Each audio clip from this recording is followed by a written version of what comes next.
Today's video is sponsored by a good friend of the channel, Bootleg Greedo.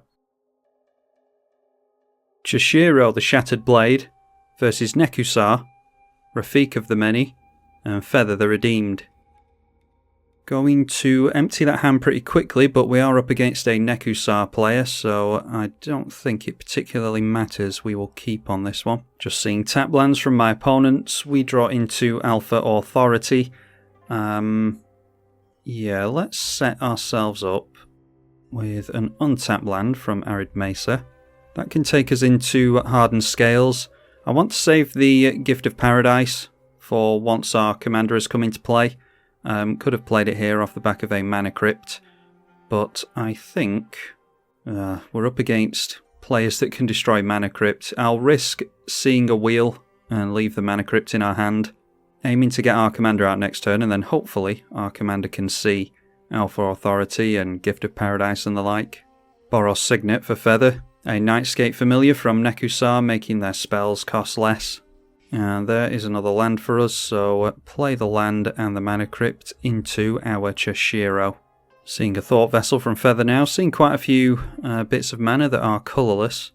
Can convert some of it into Boros at least. Also playing Axguard Armory as well, which can be sacrificed for an aura and or equipment from the library. And now Riel the Everwise from the Grixis player. So that is going to get buffed massively with all the wheels that you assume they're going to be playing. An Inspiring Call for us for when we start getting all the plus counters going. Let's go Gift of Paradise onto the Forest.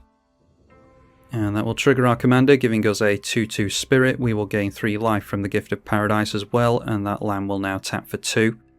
So we can go Alpha Authority onto our commander as well.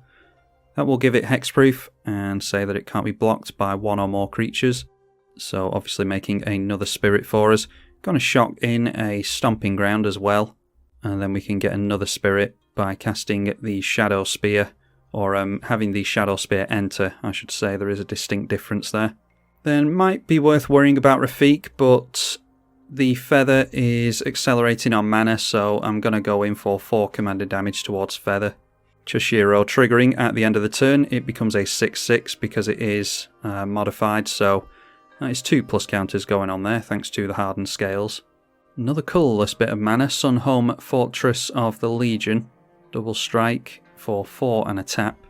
So there we see Feather the Redeemed coming into play, and they're not going to be able to hold up any protection, which is noteworthy because I do want to go Song of the Dryads. There is the Sunforger, one that we would be particularly scared of. So this is 3 to equip and then 2 to unattach, which is obviously 5 in total, so even if we go Song of the Dryads onto this, they could give it protection from green. They'd lose the instant at least, but that would swallow up a lot of their next turn. Okay, Silent Arbiter, so much for us going wide. Well, we see a Miracle being cast in Reforge the Soul, and it looks as though the Nekusar player's going for it. They're at 6 cards in hand. Maybe they're keen for another land here. So we discard the Song of the Dryads anyway, along with the Inspiring Call, which is what we counted for at the beginning of the turn, or at the beginning of the game. Knew that we would run out of cards very quickly there, but plenty of wheels to be had in a Nekusar deck.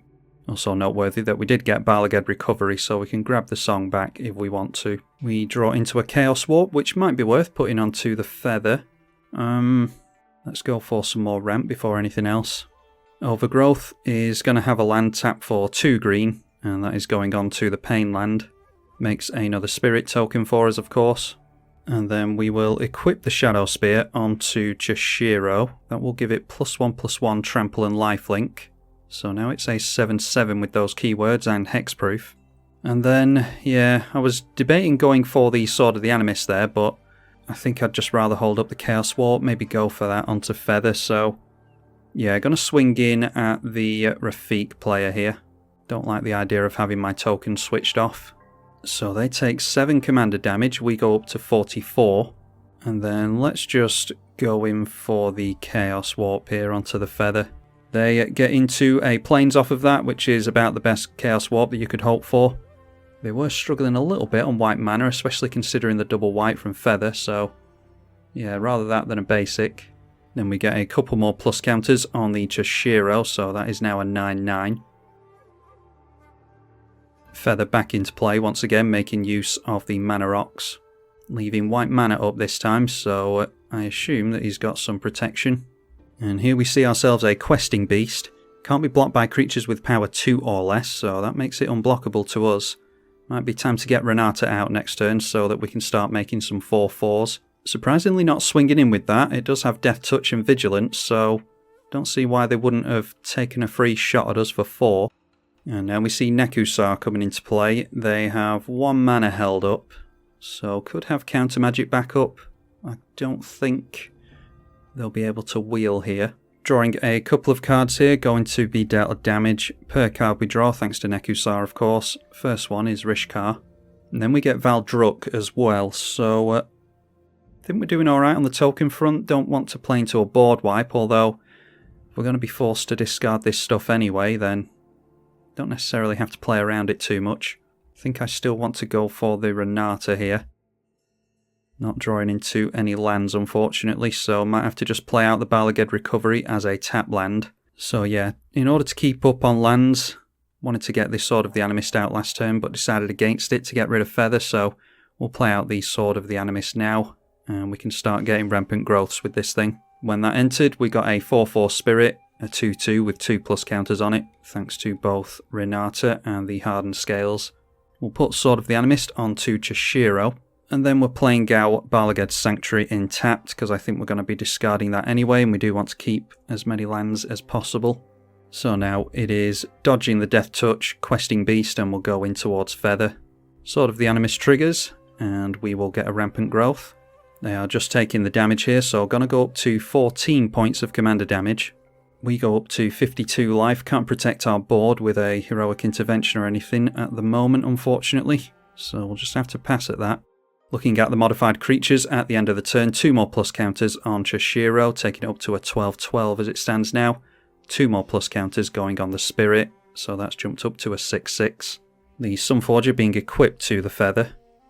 And they swing in towards us, that is 7 power. Could go for double strike onto this. That would obviously be 14 points. Maybe buff it and, yeah, the right chain of events, they could get rid of us here. Instead, just going for 7 points of commander damage. We do have them next turn if they're not careful. Now it sees the day. Yep, so probably goes Feather into us and then gives it double strike and knocks us out. So yeah, coming in at us again. Okay, but not unequipping the Sunforger, curiously, just getting 14 points of damage onto us. Now unequipping the Sunforger. That is Shelter, gains protection from a colour of your choice until the end of the turn, draw a card. Not sure what the plan is with that one, but they assume that they might as well fetch it now. I mean, they're going to have to discard to hand size. Don't see why they didn't just wait for someone to point removal at their commander before doing this. Oh, but of course they've got, they've not only got no maximum hand size here, but they've got it here as well, so actually staying at 10 cards in hand. Oh, that's a pretty scary one. To guard a host of herons, especially after Rafiq comes down, so 5/5 flyer with hexproof. No edict effects in this deck, obviously, so that's one thing. Spark Double into play now, and you would assume, yep, that comes in as another copy of Nekusar, and it does come in with a plus counter on it. And then it's a Howling Mine as well, so definitely going to be drawing a lot of cards here, as you would expect against a draw pain deck. So as long as we can keep the Shadow Spear in play for the lifelink, I'm hoping that we'll be able to not get pained out here. Drawing a bunch of cards, 1 extra to the Howling Mine and then a couple from the Nekusars as well. Conqueror's Flail now, and I wonder how many extra cards we're going to have to draw before we start getting into lands here. Ironically, got ourselves into a Wheel of Fortune. Let's drop a Utopia Sprawl. That is effectively free, because we're going to tap down a green mana and then create an extra green mana, so yeah, we can just say red on that, I think. That does make another spirit token, of course. And then I want to start buffing my creatures beyond the Blasphemous Act if I can, so let's go for the Rishkar as well, maybe. Rishkar will come in with a couple of plus counters itself. As we can see here, it enters as a 4/4 thanks to the Renata. And then we can go a couple of pluses on Renata, a couple of pluses on a Spirit. And the more plus counters we distribute, the bigger they get as the turns progress, thanks to Chishiro. So we'll go through to combat now. And yeah, I think we're okay to take out this feather player before they take us out. Get a Sword of the Animist trigger as well. Let's just say red on that. We've got a grip full of red cards. On another day, feather could have taken us out there, but luckily for us, managed to dodge that extra combat into double strike. So down they go, we're up to 42 again. And then I quite like the idea of Conqueror's Flail.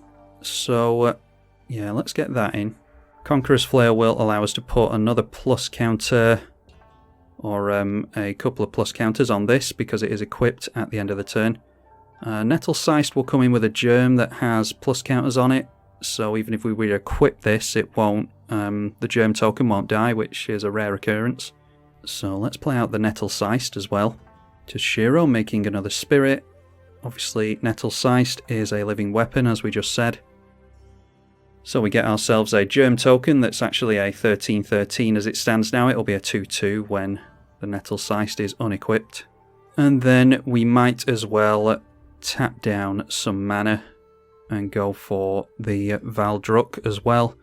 Don't usually want to play into board wipes, but like I said, we're going to be drawing a lot of cards here, so we'll get out the Valdruk also. And we can look at making some 3/1 elementals with that. Chishiro distributing a couple of plus counters per modified creature, so we've got a hell of a lot of power and toughness now. But once again, no means of protecting our board, unfortunately, so if the BAMP player does have a means of wiping the board, then now might be the time, although could still hide behind the Silent Arbiter. Duplicant coming into play, that can exile something. And it's going for the exile onto Renata, which is a good target because that will keep all of our creatures entering with plus counters. The damage might be done there already. Yeah, we'll see what our opponent goes for next turn. They did tap out into that, and it's a 0/3, so yeah, protection from green would be nice because we do have a Death Toucher in the way. Might have to just start going in at the Nekusar player, unfortunately. Or maybe the Blasphemous Act is a good idea. It'll wipe a lot of our board, but if we can keep a few creatures, then we can still go wide on them and deal a lot of damage because the Silent Arbiter will be gone. Obviously getting the Death Toucher and the Sagada out of the way with the board wipe as well. As it stands now, the Chishiro will survive the 13 damage.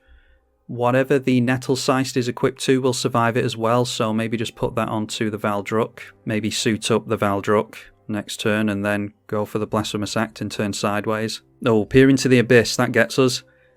Yeah, it was a board wipe that I was mainly worried about, and us losing to a Supreme Verdict or something, but yeah, Peer into the Abyss is certainly going to do it for us. We will go down to 21, draw 21 cards, or draw 36 cards, lose 72 life, thanks to the double Nekusar. Yeah, if it wasn't for the double Nekusar, we actually would survive this, I think. Oh no, we wouldn't, because we'd lose half life and then lose 36 life after that, wouldn't we? So either way, we lose here, and we are tapped out, so there's nothing that we can do. I don't think there's anything we can do, even if we are not tapped out. But I think that was a really good showing for Chishiro. Oh, and that's a shame. Yeah, that's what happens when you put too many triggers on the stack and then auto-yield to them. For any Magic Online players that are new to the client, if you put a shed load of triggers on the stack like that, you can't auto-yield to them because the client can't handle it. Unfortunately, you have to get through as many of them as you can, pass priority manually, and then when you get down to only a few triggers, then you can auto-yield. But yeah, certainly can't put 70-odd triggers on the stack there and expect the client to deal with it because it just isn't capable. So it's good games to my opponent. I am very glad that we got a half-decent game with Chishiro. Ended up losing that one, obviously, and we don't know who would have won between the BAMP player and the Grixis player. Yeah, my money's on Grixis there, actually, after seeing plays like that. But we'll never know now, so hopefully you all enjoyed this Chishiro visit anyway. And I do hope to see you in the next one. I'm tribalkai on the EDH channel. Thank you for watching.